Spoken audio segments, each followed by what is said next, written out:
All right. Thank you. Okay, just need to share my screen. Okay. Oh. So hello everyone. I can see I see Hello. the names. Yeah, I can see Kunle. Hello Kunle. Hi, Um Ikenna. yeah, and I also can see uh okay, some of the names are not showing up for some weird reason. So all right, thank you for the invite, right? I'm really honored to come and just have a quick chat, as I call it. I think I told Omar that I would just have a slide, but when I got into it, I ended up with 12 slides. Oh, wow. But but at the end of the day, I might not be able to go through all my slides, but Okay. I would provide the PDF to Oma. She could share if people want it to just look at some of the details of some of the things I might want to talk about today. So yeah, I guess let's jump in. Okay, can you see my screen Yeah, we properly? can. Good, good. All right, so quick introduction. I just have a quick slide on that one, just so okay, just a bit about me quickly. 1 minute. So Ikenna Uzoh, I'm senior manager for BI and analytics at Amazon Web Services, covering EMEA, based here in the UK. I'm married, happily married with two lovely kids. I live here in Peterborough, in the UK. I'm also currently doing an executive MBA at the University of Cambridge, just in line with the concept of upskilling as we have here. Also a Christian for over 15 years now. Also, yeah, running a business called Aficionado Limited on the side, and also an investor in that capacity. And then I'm also a co-founder of Metamorphose Africa, which is more like a charity, registered charity in the UK, helping people learn new skill sets actually. And yeah, I play basketball in terms of what I do for fun. Okay. That's quickly me there. All right. So I think I would channel my talk a bit. That I'll talk about my journey a bit, and then I would go into some of the detailed slide, because as I understood from Omar, most of us on this call might be about less than 5 years here in the UK, coming in from different parts, especially Nigerians, but other people from other parts could also be in the call. And then so I just want to I like talking about the journey a bit, just to do a bit of level setting, to say um m- for me and most of you, we might be coming from the same background, and I've gone through what I've gone through in the country. I'm where I am currently, where I am. So I came to the UK about 5 years ago, and I moved here with my wife. Then, so I think I had some experience working in data analytics and BI in Nigeria before moving over to the UK. And I spent the first 3 months trying to get my first job. So when I came in, I always like to tell the story that I sent about over 500 applications the first time I came to the country to get the first job. So it was an interesting process actually, to make those interviews, and attended dozens of interviews to finally get the first role I got, right. And then after that, I've had two other roles since then. So I did had a job at Social Lab, which is a media agency company called owned by OGUV. I don't know, some of you might know who they are. And then after that, I moved on to a role as a global head of data analytics for Visit Britain, right, which is the tourism arm of the UK government. And then I moved on to Amazon to also work in data analytics and AI in that space. So that's like the journey. So the background is typically very humble. I don't know how conversant some of you are with Lagos. I grew up in Maza in that sense, and then yeah, over time we've been able to yeah, learn and become a bit better in that sense. So okay, so that's short story about the journey, and a bit. I'll touch on some of part of my journey, especially some of the challenges you might face as a Black person in the UK. Also, some of those things are real, so it's also to also keep your mind open to and how I navigated some of that. And okay, so that's the journey. All right. Okay. So let's jump into some of the things I did in terms of slides.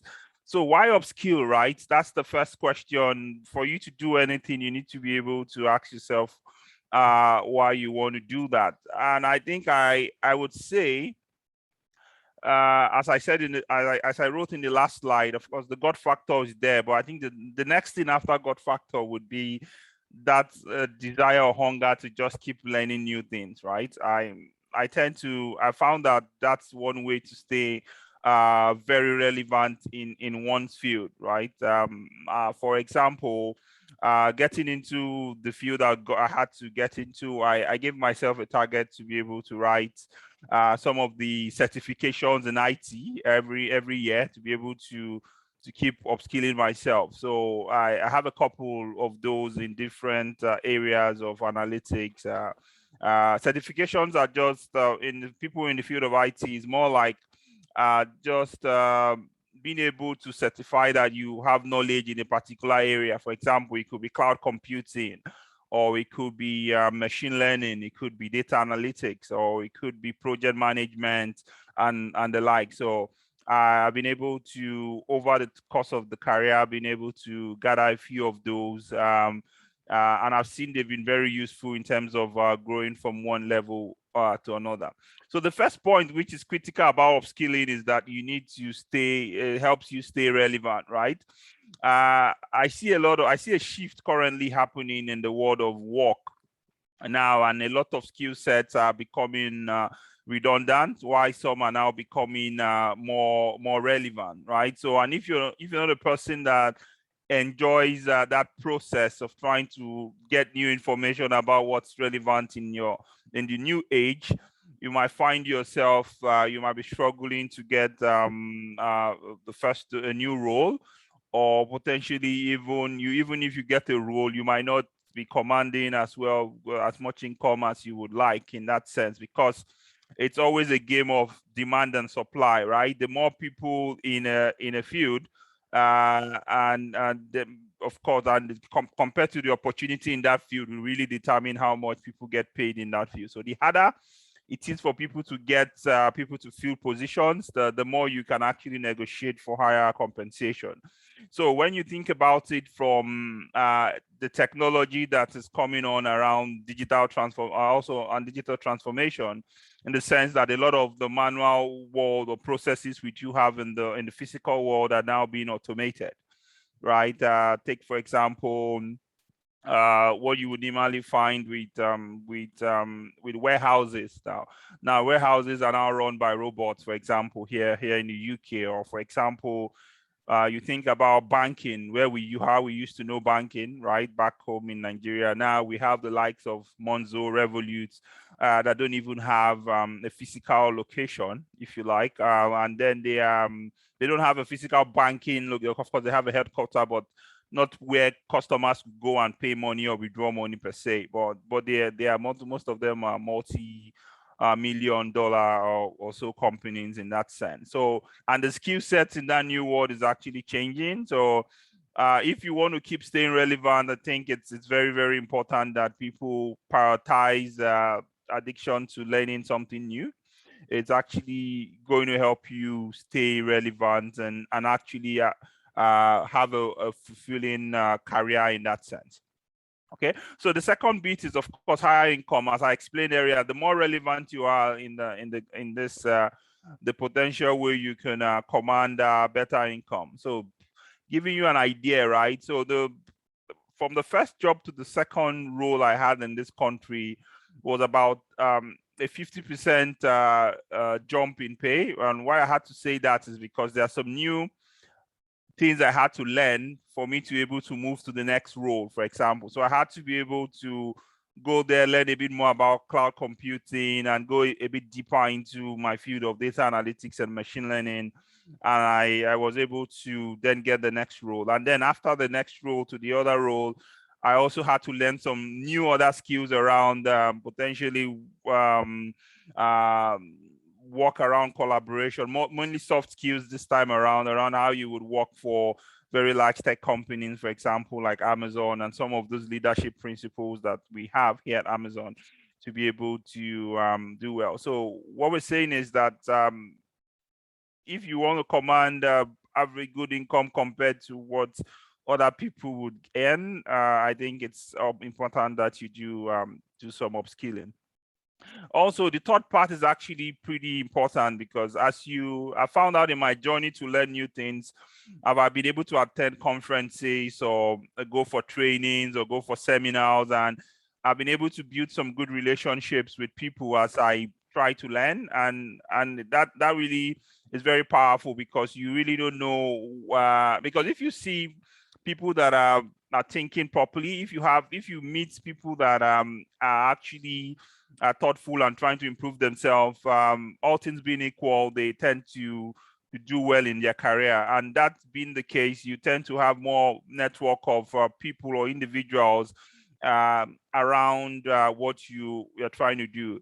So a simple example is that as part of my MBA course at Cambridge, I've met all sorts of people across the world, and there are a couple of new things I've learned just being in that room, so having that conversation with people that you're learning together. So there's this thing about when you learn together with a couple of people, it tends to help you build key network, and you have specialists in other areas that might not be your core areas that you can easily go lean on when you need insight from them, for example, right? So, and yeah, my favorite point here then is that ability to give back, right? So part of what I do at Metamorphose Africa is also that ability to run a mentoring scheme where we try to coach people on different skill sets.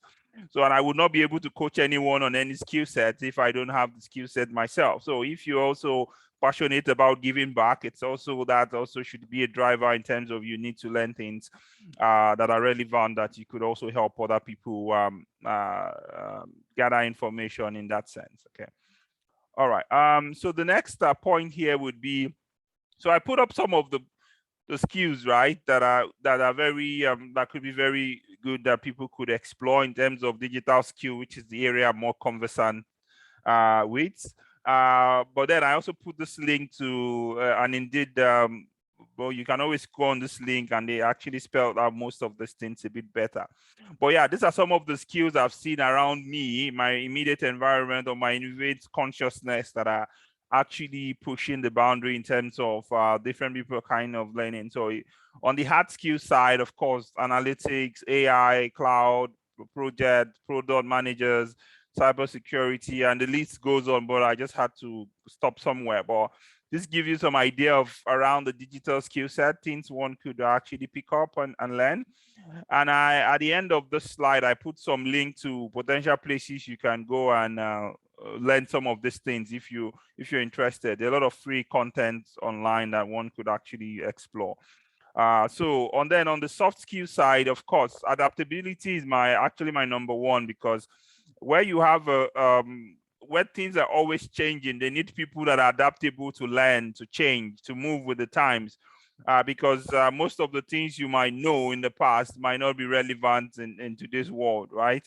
I started out my career maybe doing SAP business intelligence and doing crystal reports and all that, but now we don't really talk about that a lot anymore, right? It's now more around some of the more recent data visualization tools like Tableau or AWS QuickSight or Data Studio or all that, or even Python for visualization and all that. So it's just being adaptable means you just have to keep being open to change in that sense, and then you are able to go do the work to make the change. And some of the other things on this are actually pretty important. Yeah, you need to be able to lead project, lead people. It doesn't necessarily mean team leadership, but you just being able to lead yourself and lead an initiative and be able to take it to go live or deliver results from that. And then you have the other ones listed there, especially in that sense. Okay, and then I would just move on. You can always look at this later. And then so I just chipped this in around most of you might also want to know a bit more around what potentially you need to a successful career in terms of yes, generally in terms of getting a good career. And this is one of some of the things I cover in our boot camp we offer, right? But I just took out this slide to be able to just talk to you guys about some of it. So I like to break it down in these 4 areas. One of them is the knowledge, right? That means you need to be able to understand the technicalities around what you have to do. So if you need to learn how to use some tools, you need to go find out how to learn that. But apart from the technical knowledge, you also need a knowledge about how to do well in your career, right? And I think I have one slide after this, which I talked about that in detail. But apart from knowledge, there's also experience, right? Which 2 of them are different. And sometimes people get a bit frustrated because they don't have the opportunity to get experience. But there are other ways to get experience rather than actually getting a paid full-time job, for example. It could be you working on projects by yourself, or it could be you volunteering your time to actually go on the side to be able to pick up real-world experience. It could be doing an internship, right, to be able to do stuff. But yeah, you need to be able to have a portfolio of potential things you can do in that sense that would help help show that you actually have you've applied the knowledge you've already gotten in that sense. And of course, one other thing I always say here is the network. Your network is super critical, right? You need to be able to meet like-minded people. So that's why this group you all are in is actually super valuable. So because you can always find a way to help each other in terms of growing, for example. So I've been in a position to be able to refer people to get job within my company, and people have been in the position to refer me to get jobs. And I've had friends which I needed to do something, and they were able to come up with solutions. So you need to be able to deliver in terms of the network you have. And then yeah, tend to find people that are progressive, people that are thinking alike, and people are going somewhere. Most times they are headed somewhere, and most times you guys can symbiotically help yourself in that case, right? And also you do need what I call coaching or mentoring, right? You do have to get one of those to help you see beyond what you cannot see. Like for example, in my own case, I think when I first moved, I actually was just playing around LinkedIn, and I actually saw a Nigerian working for Google as the head of something department in Google, and I was a bit wild because from where I was coming from, I didn't know we had a lot of senior people like that working in such companies. So actually, I did reach out to him, and long story short, he kind of became a mentor actually. And then over time, I learned a few things from him that boosted my my confidence to apply for other roles and companies that I want to work for. So sometimes you just need to see people that have done what you're trying to do, and just hear their experience, see their story, and then it could actually help you push a bit forward. Okay, so those are like some of the high level summarize. If you do have other questions on this, feel free. I have some like 15 minutes, I think, at the end to answer some questions. But if you have the question, just keep putting them in the chat anyway. Maybe we'll pick it up at the end of the talk. Okay. And okay, so this is specifically about career, right? I thought most of us might need this information, so I thought to put it in here. So the first thing around potentially getting a good role or changing role is actually to have a good CV, right?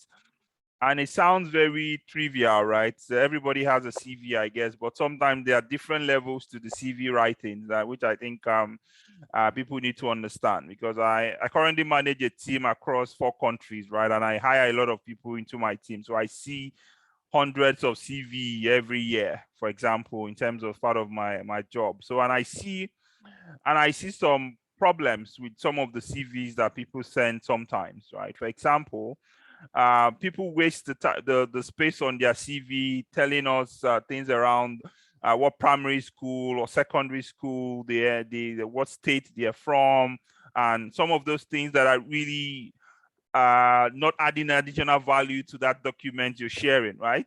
And some people even include their picture. People have different opinions about that, but if you're not going for a modeling job where they really require to see your face, I really don't think your picture is really very relevant in that CV. But what I'm trying to say here now is we need to be able to put the key things like your strengths. Your achievement is really very critical. I see a lot of responsibilities on CV, but I don't see a lot of achievements. And those two things are different, right? You can tell people that my role in this bank, for example, is to put the money in the teller and all that, right? But that's the things you do. But what people really want to see is what have you achieved at working in this place for 5 years or 3 years? And this would go in the line of I've been able to help the company save. It could be things around help with revenue or save costs, of help with customer satisfaction or customer experience. It could be reduction of risks, improvement of agility, and all those kind of things that are actually you can actually talk about in terms of tangible achievement or saving time or improving profits. So you need to think more critically around what your role actually does and what you're really doing for the company you work for. And then that would actually help you tailor some achievements on top of the responsibilities you are to do. The other thing would be around tailoring your CVs to different roles, right? I think one of the mistakes I made coming into this country was I back in Nigeria, I was doing like 3 different roles in one job. You know, we do that a lot in Nigeria because we don't want to hire a lot of people. So I was a project manager, I was a data analyst, and something else, right? And I had one CV that had all those things in there. And I went for an interview, and I showed it was a white guy that was interviewing me, and he was a bit surprised to see that I could do all these things, right? He was telling me, "Wow, this is actually amazing that you can do." But I really later found out it was really a sarcastic comment he was making anyway. But he was saying, this is really awesome. You do. But at the end of the day, he now asked me, "Do you really do all these things very well?" And proudly so, I said, "Yes, I can do all these things very well," because I'm just new and I thought it was the same standard as which we do it in Nigeria that we do it here. But I don't know, these are 2 different standards. Long story short, I didn't get the role, but I spoke to somebody that has been here for a bit longer, and he said, "No, you don't do that." I think they appreciate specialist skills here over generalist skills. Sorry. Yeah, so I think they do appreciate. So the advice I'll give here is split that CV into 3. If you know you have 3 different skill sets, have one CV for each of them. I had one for my project management skill set. I had one for my data analytics. And if I had different roles, I just submit those ones that are a bit specific. So it increased the number of interviews I started to have. And then from there, I potentially gotten a job. So that's critical that you tailor that CV properly. And also, people should have done the other tip I'll give you here around this. Is around, don't expect to have 100% of what is on the CV JD before you apply, right? I think a lot of people do that because they say, "Okay, I don't have 100% of all the requirements." I think if you have 50 to 70% of what's on the job, just apply for the job, because the remaining 30%, you're not even going to do it anyway. It's just some of the things they put it on the CV for you to fill up the CV. So, sorry, to fill up the JD. So the job description in this case. So it's important that you do that. So interviewing, quick one on that one is, yeah, you need to be able to sell yourself, right? It's like selling. You're trying to sell a product. Some people take interview and they are shy to sell themselves. You become too conservative where you don't become conservative, because you have to tell people about how awesome you are. If you're really awesome, if you believe you're awesome, so you have to tell them.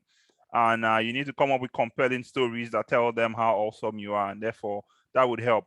And a good way to help arrange this story would be the STAR methodology. Is really critical, right? It's I see a lot of answers that are very unstructured during interviews. So if one wants to do that, I think you could just use situation, task, action, and result. So that means you describe the context, where you're working, what role you are doing, and all those kind of stuff, and what your company was trying to achieve. And the task would generally be what you meant to do for that particular scenario you are describing, and then the action you took versus the action other members of the team also took is also important in this case. And then results is both tactical and strategic, right? And a lot of people give tactical results where they just say the project was completed on time and we were able to do. You need to go one layer deeper to think about, as I said before, how did they affect costs? How did they affect profit? How did they affect the mission of this the company you're working for? And then, yeah, most times when you talk in that light, you tend to get better, higher positions because people think you think through things a bit true rather than just say I completed the project and that was it, for example. So on the other left-hand side, there are a couple of other things, right-hand side rather. So you get the hard skills. I've talked about that. Soft skills. I've talked about that. And yeah, what else have I? And then on the LinkedIn, please, you could yeah, always go use your LinkedIn properly. I think make sure your LinkedIn is up to date. It's very standard. A lot of job. I think on a monthly basis, I get like 10 or 15 LinkedIn emails from recruiters asking if I need a new job, right? So, and this is power of LinkedIn. A lot of people don't use it well enough, but you should actually use that. Another thing you need to also use LinkedIn for is also to ask people for referrals. These days, companies just don't collect CVs through their website, for example. They asked people in their company to look for other good people that they could refer to work for them. So, for example, when I was about to get the Amazon job, I actually had to chat someone up on LinkedIn I didn't know before, and he referred me for the role. That's why I get invited for an interview, and then you are able to get the to show yourself that you're good. So referrals are really very important in this new world in terms of getting a role. Okay. Okay. I think I'll just try to see if I could wrap up in the next 5. But these are some information, statistics around the market, especially in the digital world, some of the jobs and that are around there. You can read them, look at them later. Also, so these are some of the top links I have in terms of book. I think if you don't read any other book about this, I think this mindset book from Carol Dweck is actually very good. I think it will change your mindset in terms of upskilling and continually learning about new things. So I put in some links around if you're interested in cloud computing or you want to learn about tech. Or if you're interested in any other thing you want to learn about, I think Udacity, Udemy, Coursera, EDX, Free Code, and all those places. Just open any of this website, type whatever you want to learn. Most of them are free. Some of them are really cheap, right? And then you're able to do that. And also, I found this article very useful. Take your time to look at this McKinsey article. It talks about the skill sets that they're expecting in the 21st century, the future of work, and some of the skill sets you should ensure you have, right? It's a good article to read. And yeah, there are some other links there that you could find useful. Okay. Okay. What next? Okay. So this is just me telling you, as much as I've said all these things I've said, I always it takes time, right, for you to do this thing. So this is just making you see that it's not it's not a sprint, right? You don't just come out. It's something you do over time. It has to be a routine, and something over the years you technically would get better as you push in that case. Lastly, okay, so the other thing I want to talk about is quickly, and if any of you were interested in, we do run some boot camps around learning skills around data analytics, data science as part of the aficionado. So if it's something you're interested in, you can always look this up and let me know. And then there are some contact details at the end there if you want to reach out to me or the team. Okay. What I'll do, I'll just yeah, put a hold here and just take some question. I hope so. It was a quick one to cover in the time I have, but I just try to touch on key points and to make sure.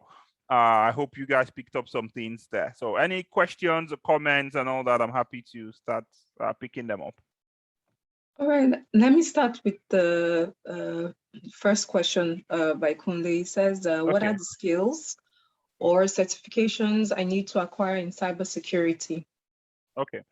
All right. Good question. Akunle, I think that the way to think about it, right, is there are a couple of certifications, and one of them will be CISA, right? There's one called CISA certification that you can do, but also different cloud providers now have different certifications. For example, AWS would have a certification for security.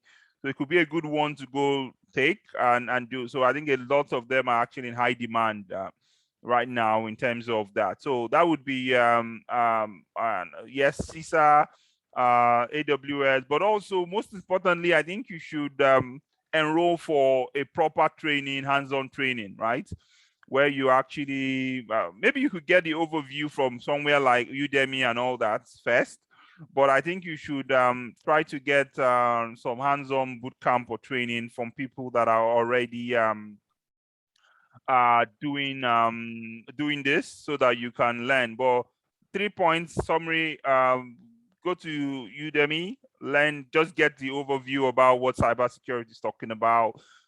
Prepare for the certifications, the AWS one and the CISA is good, and also look for companies that run hands-on bootcamp on this area, and then try to learn from them.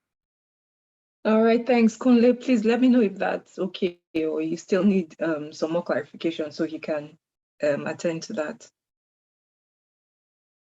Kunle. Oh, okay, maybe he's not here. Okay, so I see B and Yemi's hands, but let me take Kenny's question in the chat first because it was here before yours. So she says, have you experienced imposter syndrome, especially in a new role, and how did you overcome it?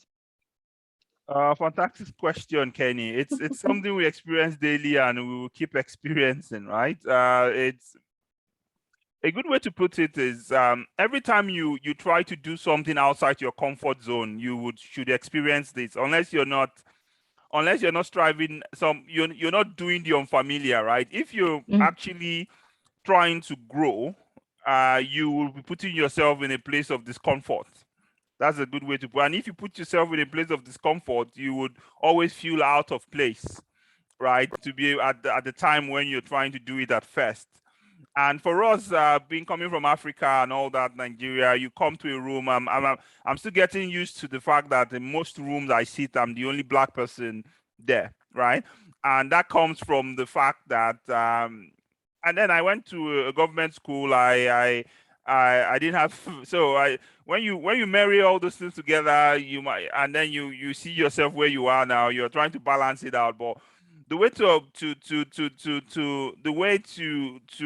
overcome it is an ongoing. You have to overcome it on an ongoing basis. That's what I'm trying to say. So what I'm saying here is that you would have to keep telling yourself that you're good enough, right? That you're good enough in the sense that the fact that you're given the opportunity or you're given this role out of hundreds or thousands of candidates, right? That means you have something unique about yourself. So, and a way to help you quickly overcome it is turn the question around. What are the things I need to learn, right? To make me feel more comfortable in the position, and then potentially, and it will continue to happen, and you have to keep going through that process. And I live with it every day, and that's our reality. Yeah. All right, thank you. Olabi, please, you can ask your question. Okay, thank you. My question is, for some of us, or for me, I have always had that desire, to learn more skills and all that. But these days, the world tends towards IT and Yeah. computer skills and all that. But my background has always been biological sciences, So the first thing is, when I even delve into it and probably try to research what I need online, most of the time I even get more confused. I don't even know because I don't even know anything. I kind of hated not say it, but I didn't have any interest for computer growing up. It was all biological sciences. I just loved it. So it was always a difficult thing trying to blend it into that system. But I desired it. So how do I get it? What do I need to do? Where do I start from? Is it something that I have to start learning from basics? Of course, I know how to handle a computer, but it's a different thing. All these things you're talking about. Do we have to start from the basics? Are there things that are there trainings that can help people that don't even know anything about it?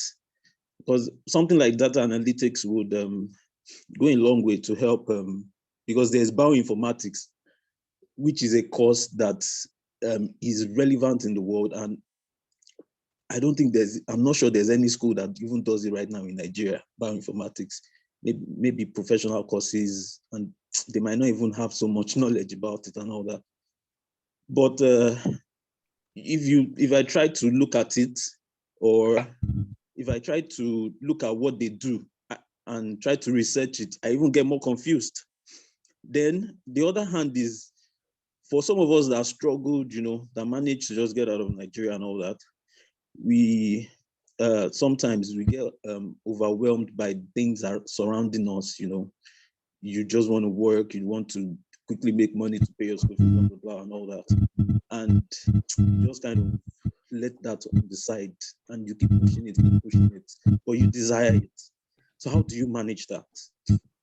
No, fantastic question here actually, and I think there are a lot of things wrapped into your questions, and I was just looking at the chat, and I said Ikenna also said biological science is also a good paying field, which fully noted. So let's differentiate something here before I answer the question. There's also other things one could do outside digital skill set. So we are not throwing away the doctors, the lawyers, the scientists, and all those guys. Those people really always going to be relevant.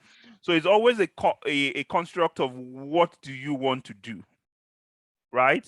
And for every field, there's always a cutting edge thing that is happening there. So it's just for you to find out, how do I go about learning those cutting edge stuff in every field I find myself, right? So so it's not necessarily just leaving all the things you've learned. So if you really want to continue doing, say, bioscience or all that, there are cutting edge things people are doing, right? And that's the good part about being in somewhere like the UK and all that, where you actually see most things you learn getting practiced. People are actually doing it on a day-to-day basis, right? So that's just putting a caveat on that answer then. But then on your first question on how you get started, right? The first thing is that I've seen people that study Yoruba, third class from Nigeria, one of the best software engineers I know. And why I had to use that example is because it's extreme, because the person had to commit time to learn. And as I said, right, learning comes across those three areas I mentioned. One is that fact that you can go on YouTube, for example, and try to understand the landscape. Don't worry too much if you don't understand the details, but you can understand what the terminologies even means, for example, right? And then the next thing I advise people is take a structured boot camp, right? I've had people that gone through boot camps that are novice in their field, have not done anything in data analytics, and now one of them got a job in the NHS as a data analyst from zero skills in IT. So it's possible, but you also have to have a strategy around. You need to go to places where people can help you from a hands-on perspective. It's not a theory we are talking about, because I have a lot of people doing masters in data science that are enrolled in our bootcamp, because they are learning the theory from school, but they know that application of this thing is different in the sense when you try to look for a job and pass technical interviews, you tend to struggle because you don't have that skill. So what our advice is there is get the overall picture of, in terms of what the field is about, but look for a structured boot camp. I'm emphasizing boot camp because it's a bit more structured and you have some things in there that you would learn from someone hand holding you, right? Because one of the good thing about the bootcamp program is you have more like a coach or someone to hold your hand when you have problems, because that's the biggest problem of learning tech. When you try some of the things you do on YouTube, you see on YouTube, you are stuck. What do you do after that? Right? That's where the people struggle, and that's most of the people that run our bootcamp. That's why they come, because they've tried all this stuff and one function just threw them away, and they've been doing it for 2 weeks, trying to understand just what one SQL statement is saying, and they cannot get their head around it. So I think a more structured understanding of that thing is important in your case. That would be what I would say. Did I cover all the points there? Yeah, I think so. Yeah, thank you. Yemi, right. Please go on. Okay, thank you very much for the presentation. So I'm currently doing a master's in business analytics. I have a marketing background for a couple of years, and then the course that I am taking now, it has an option for a placement year, 1 year placement after the end of the course. And that we're required to like apply and look for those placements for ourselves. But I'm finding that a lot of placement opportunities out there are like for undergrads. So as they're applying, they're asking you, are you in the middle of an undergraduate course?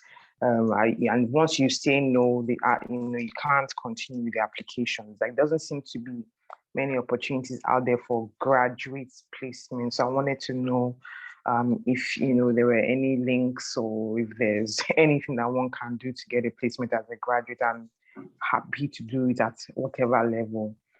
Secondly, I had spoken to someone as well, and they had said, look for, if you want to be, because I don't have any background in programming or analytics and things like that, like if you're doing your placement, make sure that you do it in a place that you can have hands-on experience, not like a big company where they'll just be asking you to do minimal things, or somewhere that they will give it to you really hot. So they had recommended like things like marketing research or research agencies. I just wanted to hear your thoughts on that and what other advice you could give to in terms of getting a year's worth of getting my hands dirty, so to speak.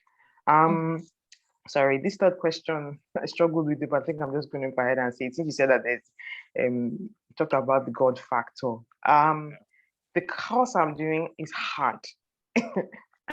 And I struggle with saying that sometimes because, you say, oh, I'm a Christian, you shouldn't say things that are negative. And I said to myself, I don't want to get into that stage where, where you have a headache and you're saying, I don't have a headache. I have a headache, I need drugs. This course is hard. And I'm finding myself having to speak up speak to my lecturer, speak to my program director and say, how can you help me? I have a lot of Indians in my class who have programming background, a lot of them, and they're asking questions in class and like it's all like Greek to me. What is that? Where is that balance? Like, is it okay for me to like open my, actually say, I'm finding it tough, this thing is rough for me, I'm struggling, or am I supposed to just like faith it? Like, where's the balance? I need help. Thank you. No, I like your third question. Is an interesting one, and yeah, I'll get to it. Okay, on the placement one, right? Yes, I think people find it extremely difficult to get placement, and it's a general. It's not just you. I think a lot of people have also. And there's no easy answer to it, right? To be honest, it's more around just exploring more companies, and as I said initially, I did over 500 applications. So what you might need to do is increase the search, right? And for example, if you see people working for in different companies, for example, I might also for example look around if I don't know if we do placements in Amazon, for example, but I can also check And if I find anything, I might also drop that with Omar. But yeah, but the summary there is to expand the net, right? To where you can generally find placement, because there's no alternative rather than contacting people and making that search in that case. And then on the second question on hands-on experience, or even on the placement matter also, one of the reasons why people come to our bootcamp, for example, is because it's a 3 months of learning, hands-on learning, and 3 months of internship in that case. But we've seen people extend that to more months based on their requirements. So in your case, it could potentially be something you might want to look at, right? Where you would get some hands-on knowledge and then also be able to use that place as yours, because a lot of students also use us in terms of where they do their internship, just to help them out in that way.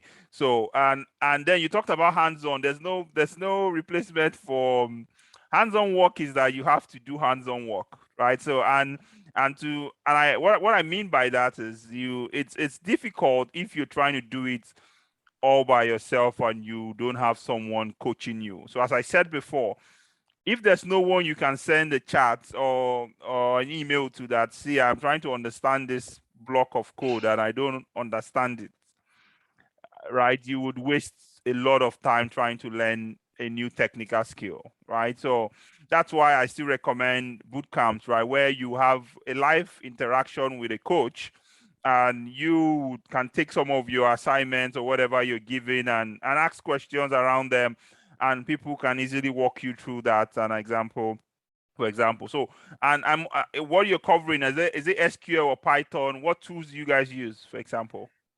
It's R, Power BI, Stata, Okay.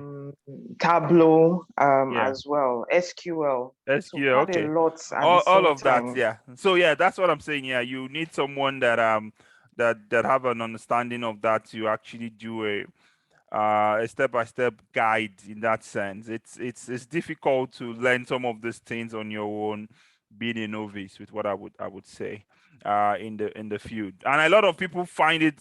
People come from Nigeria, and I ask them, "What are you doing?" They say, "Masters in data science." I smile. Everybody's doing masters in data science or data analytics. I smile because I know that these things are not as simple as it's just coming in and doing it, right? But it needs a bit of working. But it's possible. Don't get me wrong, but you need a bit more effort in that case. And on a third question, right? I think we need to differentiate the fact that God can help enable us to learn, right? But we will be able to, if you're having problems in class, or you have a question in class, you should raise up your hand and ask the question, right? You should be able to go out there and talk to your lecturers or all that and say, I don't understand what you are talking about, and how are you going to help me? It's not a Christian thing, or it doesn't have anything to do with whether you believe or not believe, because when people are inventing drugs or flying planes or building planes or robots, most of them are not even Christians, for example, right? So they just go on, learn anything and do it. So, but for what the advantage I think we have is that as you're learning this thing, I think you can pray for better understanding of what you're trying to learn, but you don't have to eliminate the fact that you need to get earthly help, if you like. You need to get help from the here and now, right? Some of the smartest people I might know in my company they're atheists, right? That I go to them to ask them questions and they give me answers, right? And I bring that and I take the insight from above and add it, and it becomes powerful. But we should not say because we have that privileges as children of God that we wouldn't do the needful in terms of the actual physical world in that sense. I hope that helps. Yeah. All right. Thank you. Kunle, you have your hands raised. You want to say something? Yes. Okay. Omar. Yeah. Ikenna, thank you.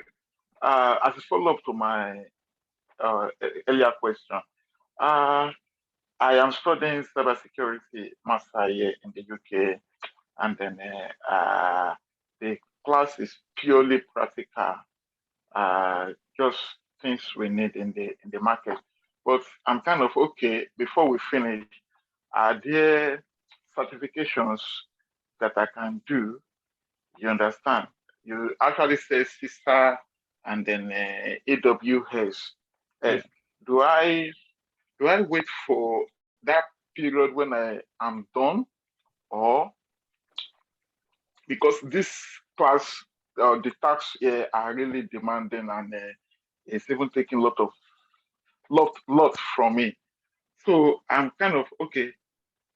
When I finish the program, can I take what we are learning in the class now with certifications the program compel us to do? That is SRY. Can I use that to go into market, or that may not be enough? And then maybe wait after the program to maybe look at CISA or AWS. Thank you. All right. So sorry. I think Aura made a good point. He said this is not an IT or digital class. Sorry for the non-IT digital people. I think this is sounding that way going on. But anyway, just that because you put out the question, let me. No, I think the question is just depending on your time, right? If you do have time to do both of them, of course, recommended to do everything. But if you don't have time, your workload is a bit more. Focus on that one. And then after that, you can then go and tackle the certification, because they are also demanding in their own right. So that's what I would say to that one. Yeah. Okay, thank you. Yeah. All right, thank you. All right, thanks for your observation. No vex, I beg. But it's upskilling, so you can ask anything. I guess people just wanted to take the advantage of the fact that no, there's analytics in HR now, right? Patience, there is HR analytics too. So everyone is trying to, and I guess can't remember the person's name that asks about biological sciences as well. There's also, so it's just creeping into everything. But sorry for those who maybe are feeling a bit out of place, but oh wow. Sorry, I'm looking at the chats. It is well. I'm in those shoes. I registered for a certification in business analytics. I was thinking, okay, business analytics, what's the worst that could happen? Man, after 8 weeks, I was like, is it like I didn't learn anything? Like I felt lost. So, so all right. So Bayo, please let's get to you. Okay, thanks, Omar. Thank you, Bayo. Sorry, Aura and Patience, because I'm actually going to go, I'm going to toe the line of IT again. Okay. No problem, right on. All right. Okay, thanks, Ikenna. For me, I work in the banking group. A couple of years ago, I delved into IT, and ever since I've been in IT. However, before then, I had started ACCA. So I couldn't jettison that. So now I'm torn between accounting and technology. Okay. So currently what I do is it's more of data analytics as well as product management. Okay, so I want to know, what are the prospects in the UK bringing my accounting, because I'm in the skills level. I'm rounding up the skills level of ACCA. Okay. It actually hasn't allowed me do a lot of the certifications I would have loved to do around IT, like AWS and stuff around it. Even though I have access to materials, Udemy and Co. My organization even allows they sponsor certifications for us, so but because I have to, all my time goes to what I'm doing around ACCA, I'm not getting enough time to do more around IT. So I don't know how. I'm really struggling to create that balance, and I don't know how how I can get that done, and what are the prospects bringing Okay. So the accounting and prospect IT. and IT. Okay. So by your right, two response for you. The first one is going to be a bit generic, but I would say, what do you really want, right? I think it's a question of, because I think we need to start from there. I think that's where everyone has to start, right? Irrespective of as much as we've said that these are on-demand skill sets and all that, right? There are people that will not be able to, that just don't want to do these things, right? They want to do other things. So if, for example, and why I'm saying that is if you prefer to be if you look at your 10-year plan, for example, and say you want to be an accountant, there's a good route there, right? You can, I see it because they're jobs. So they're CFOs, there are people working. So even in tech companies, sometimes, maybe at some point I'll talk about tech, but to help people understand, tech doesn't necessarily need to be all the skills I have here. There are business people in tech, there are sales people in tech, there are financial people in tech, for example. All these people play their part to make sure the companies are going well, right? So of course you can be a CFO or a financial person manager in a tech company, for just using that as an example, or any other company you might want to do. But in terms of prospect, right, if you look at it, right, so most times when you have financial knowledge and IT knowledge, I see a lot of people becoming financial analysts, right? So for example, we have a couple of them that just generally use analytical tools to do finance, right? It could look a bit deeper into the number beyond typical balance sheets and all those other income statements and all that. They can go a bit further and crunch the number and prepare dashboards and also get insights or recommendation out of financial data.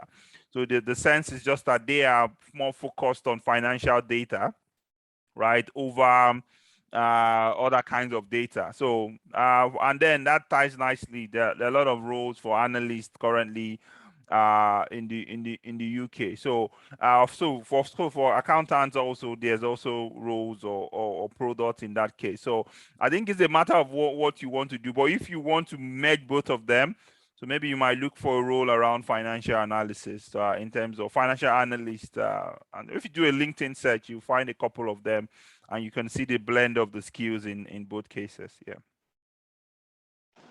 Thanks, Ikenna. Yeah. All right, thank you. Do we have any more questions? For the people talking about the IT thing, don't worry, I'm with you. I studied international management. I'm not into IT anything. My first degree is in mass communication. So the whole thing, I tried it and I decided it's not for me. Yes, like you said, we all can be. Find your lane, and just be the best at it, at what you can do, and Oma, what you you'll be could do, fine. maybe you can also invite another guest speaker that looks at the creative side of or the other side at some Yeah. point, so to give them also a flair of that area. So most of us were already biased to what we know anyway, so we'll talk about what we know. Yeah. Okay, so at this new Kunle and Kenny, do you have another question? Or okay, Yeah, that's because okay.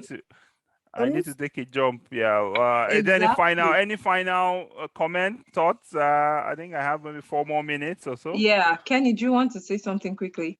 Not a question. Okay, I just please. wanted to comment on the placement thing. Okay.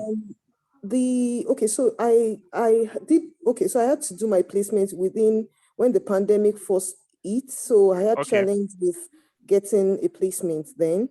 So I had to explore not just the big companies. I had to look through other smaller companies. And even when you see adverts where they are asking for undergraduate placement, you could shoot your shots and you never can tell. But at the end of the day, because of the pandemic, the lockdown and all that, I had to do my placement as a volunteer role.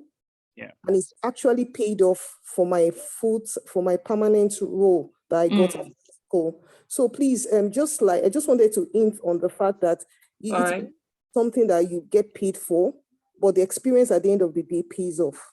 All right. Exactly. Thanks a lot. Thanks, good point. Kenny. Good point. Thanks a lot, Kenny. Thank you. All right, so Ikenna, thank you so much. I really appreciate your coming and taking the extra time. Thank you, really appreciate it. And please, if there's any other questions from the group, I'll be sure to send. No, my pleasure. And then of course, people who connect with me on LinkedIn and send me messages on LinkedIn, I'm happy to also take it through that forum. All right. But yeah, it's been a pleasure to get to talk to everyone. I hope this was useful. So yeah, thank you everyone, and wishing you all the best. Thanks, Ikenna. Yeah. Thank you. Thank you All right. so Thank much. you, Ikenna. Thank you, everybody. Thank you. Thank you very much. All Thank right, you. thanks. Bye. All right, so Bart, I see your hand up. If there's a question you want for Ikenna, you can send it to me and then I'll send it to him, because, you know, like he said, he has to go. You know, this session generally was to end at 6. He had taken 15 minutes more. So if you do have a question for him, please send it to me and I'll forward to him. So I do hope this session was helpful. Apologies to all the non-IT people that felt a bit out of place. I am so sorry about that. I'll try and find someone who's not into IT so we can ask questions. But the thing is, on the whole is about learning to upskill, and regardless of where you find yourself, you know, trying to find what is in the cutting edge of what you're doing, and then doing everything you can to get there is what's important. All right, so I've already taken much more than I'm supposed to of your time, but thank you everyone for staying this long. So 3 things, please, as we go is just, again, please, let's arrange to meet. I know it's difficult, everyone is busy, but let's just make those arrangements to meet. Then there's also the charity projects, if you can meet with your church or anything, and someone there can help us with the charity project. And the third and final thing is, please, if you've not filled the feedback form, please, it's important. We're having a meeting on Sunday to discuss the feedback we've received and to see what changes we can make and implement for the rest of the semester. All right, so thank you very much. Pelumi, can you please say a quick prayer for us to close? Thank you. Lord, thank you for your word. Thank you for what you have done this evening. We appreciate your name. We give you glory in the name of Jesus. Amen. We ask, let there be light, let there